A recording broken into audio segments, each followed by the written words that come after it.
leta 2018 vsako leto 22. oktobra obeležujemo Evropski dan gluhoslepih na pobudo Evropske zveze gluhoslepih EDBU, ki si prizadeva za enakost gluhoslepih v družbi v Evropi. Ta dan je namenjen ozaveščanju in informiranju strokovne in širše javnosti o gluhoslepoti.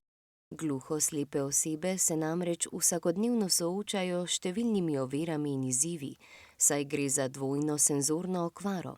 Zato imajo gluhoslepe osebe težave pri sporazumevanju, pridobivanju informacij, dejavnostih in orientaciji. V Evropski uniji živi okoli 150 tisoč gluhoslepih. V Sloveniji pa jih v društvih Zveze društev gluhih in naglušnih Slovenije okoli 65. Med njimi sta tudi najbolj poznana 82-letni Jožete Kavčič in 49-letna Metka Knez. Jožete Kavčič je vid izgubil v kasnejših letih in je v Sloveniji postal prepoznaven zaradi nastopov na gledaliških odrih in različnih proslavah ter svojimi ročnimi deli. Ob vpisu slovenskega znakovnega jezika v Ustavo Republike Slovenije je nastopil na slovesnosti v Cankarjevem domu v Ljubljani s pripovedjo o občutkih in dojemanju sveta gluhoslepega človeka. Lansko leto je takratni predsednik države Borut Pahor izročil jabolko navdiha tudi Jožetu Kavčiču, ki kljub težki invalidnosti ni izgubil volje do življenja in ustvarjanja. Metka Knez je polna življenja, kljub temu, da že od rojstva izredno slabo vidi in sliši. Vendar to ni ustavilo njene radosti do življenja. Od nekdaj je bila oseba, ki je znala videti svet okoli sebe s posebnimi očmi in slišati s srcem.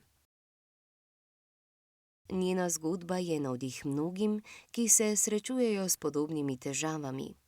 Leta 2012 je njen sluh začel še bolj pešati, kar ji je povzročalo veliko težav. Komuniciranje je postajalo vse težje. Leta 2019 se je odločila za vsaditev polževega vsadka, kar ji je omogočilo, da je spet začela slišati svet okoli sebe. Leta 2015 se je Metka odločila za invalidsko upokojitev. Metka je vedno ljubila ustvarjanje. Rada izdeluje izdelke iz barvnega papirja in slika. Tudi glasba ji veliko pomeni. Poleg tega se je odločila nadaljevati svoje izobraževanje. Študira na pedagoški fakulteti in zaključuje doktorski študij. Pred kratkim je Metka tudi izdala svojo prvo slikanico z naslovom Miša, Tom Tom in Moli. Njena slikanica je hitro postala priljubljena med otroki in njihovimi starši. Jožete Kavčič in Metka Knez sta lep vzor, kako stiske lahko premagamo z vztrajnostjo in trdim delom.